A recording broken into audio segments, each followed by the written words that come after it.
So Sony has announced that the PlayStation 3 store and the Vita store are being completely shut down. So I wanted to make sure that today I got to actually experience the PlayStation 3 store and make a little bit of an archive for the future for when it is gone. Now, I will say that it is supposed to be gone in 2027 in certain regions. So I'm in Canada, so like it'll be open until 2027 of July is pretty much what the date is right now. I don't know the exact date in that time frame, but I wanted to make sure that I got to explore it with you guys as well. So let's do that. Okay, so here we are on the storefront, and as you can see, it's already telling you right here that you need to, if you want to add money to your account, that you're gonna have to do it on a different freaking console. But hey, we're on the PlayStation 3 store.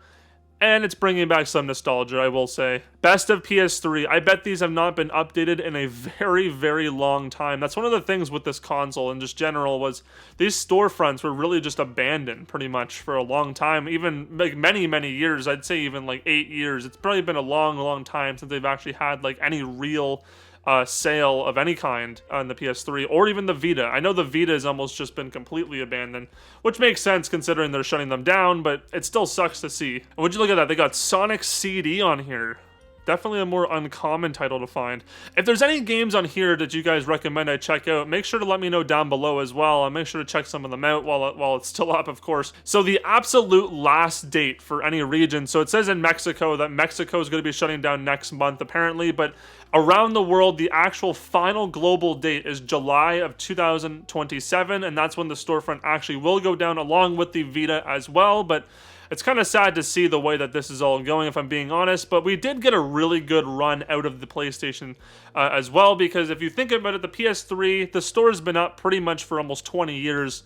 That's a crazy good run, considering that the Xbox 360 and the Wii U storefronts like of this generation, they're already been sunset. You got tons of subscription services on here, and I'm sure many of these don't even work anymore. I just have that feeling. You guys probably still download a lot of them, but oh yeah, look, here's the free tab. What's in the free tab nowadays? Oh, you got demos and add-ons, and what's in the games section? That's what I want to see the most. You got Run Sackboy Run. I always saw this on the storefront. I always wanted to try this one out. Maybe it's something I'll give a try now, considering the store's going to be going down soon at some point. One thing that used to be so big on the 7th generation of consoles was themes, and I know they have them nowadays still, but it just feels so much more nostalgia to come back to the PS3 and see the themes. Look at all these themes we have. We have so many. A lot of anime looking ones too. Oh, and Persona. Look at, there you go. So a fun tidbit of information to actually know is that Bayonetta is actually on the PlayStation 3. A lot of people associate Bayonetta with being a Nintendo property, but it's kind of weird to think that the Bayonetta series actually began on PS3 and Xbox 360 before it ever went onto any Nintendo console back in the day. So you can actually find the very first Bayonetta on the PlayStation Store. Unironically, it's here, and even you can download a trailer, I guess, too, which is, again, another thing that's been lost to time with these platforms is downloading trailers. And I know why they don't do that nowadays. It just streams on the page. Like, you don't really, you know what I mean? It just streams directly on the page kind of thing. So it's just one of those things, like, you don't need it, but it's such a cool thing. I wish they would actually keep the ability to download trailers. It's just such a fun little novelty to have on the console. Maybe when you're offline you can watch it or something, but it's one of those lost things. Manuals aren't in game cases anymore, but it's just like game trailers on here.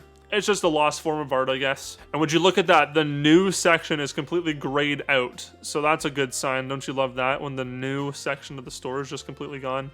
And would you look at that? The deals section is even grayed out. Was this like always a thing, being grayed out, this deals section? Like, did you guys see that? Because last time I was on here, I don't remember that being a thing at all. There's not much about this storefront that's changed in the last like 8 years at all, but that's definitely one. You got Call of Duty Black Ops 3. That's one of these games that got super nerfed when it came to this console, because I believe, if I'm not mistaken, that it's only the multiplayer that's available on this version of the game, and they still did charge full price for it. Whenever you went to next gen, like the next gen systems at the time, as we used to call them, they would have the story mode, and then this version was a more botched version that didn't have any of that. Yeah, so let's explore, let's see what they got from their game genres. So they have action plus adventure, shooter, fighting, platformer, puzzle, which I more like the platformers. That's definitely the kind of games I enjoy playing the most. Or casual. Actually, let's see what's in casual. I'm actually curious. Persona 4, that's in casual? I didn't even know they had bundles on this store. That's a thing? You guys, you could buy bundles on the store. No way. I didn't know that. So I'm not sure if this is going to happen with this storefront like it happened with the Nintendo store. So what happened is when the Wii U storefront was going down, a bunch of publishers kind of came together to put all their games on like a super massive discount sale right in like the final hours. Like you can pick up games for like $1 and they were like 95% off. A ton of games were like that. Right, it makes sense. And I'm not sure if that's going to happen with this store, but that would be really cool. Definitely something to look out for. If you're gonna pick up some games, is maybe wait right till the end. And would you look at that, here's some of the PlayStation Classic games. Now, you probably could actually save a good little chunk of change buying games on here versus on eBay or something, where the prices for some of these games, like this game right here, Castlevania, this is a very expensive game on eBay to my knowledge, if I'm not mistaken. Now, it's $10 on here, so if you just want to play the games, it's definitely worth a look. Like, look, even Fatal Frame 3's on here, which is like a PS2 classic. Shin Megami Tensei's on here. Oh my god, look at the Final Fantasy 7. Look at that, there you go. And look at Chrono Trigger. Okay, so this game in particular, this is a very expensive game to my knowledge. I don't know if it's the DS version that's the most expensive or if it's this one or what it is, but Chrono Trigger is just a very expensive game in general. But this is such a good little area of the store. Holy crap, $6 for Crash Bandicoot. You know what, here's the thing with Bully. For some reason I can't get the PC port to run very well, so like I might actually give it a try on here. This just seems like it would run fine on here. And there you go, you got Gex. They're nice. I don't know, it's so fun to go through the classics. This is definitely my favorite part of the store. And now we're in the add-ons section. I clicked on it because I saw Minecraft on here. I think it's crazy that Mojang has kept the licensing for so many of these packs up for all these years. You can still buy, I guess, an Adventure Time mashup pack for Minecraft. Like, you know, all these years later, they have to renew the license, but they've been doing it, I guess. So here it is. It is still up, and you can still buy it. So this is officially the top games section of the PS3 store. So we're seeing what is absolute, and that makes sense. Minecraft being at one of the top right here. I get that. That's understandable. And then you get Plants vs. Zombies Garden Warfare.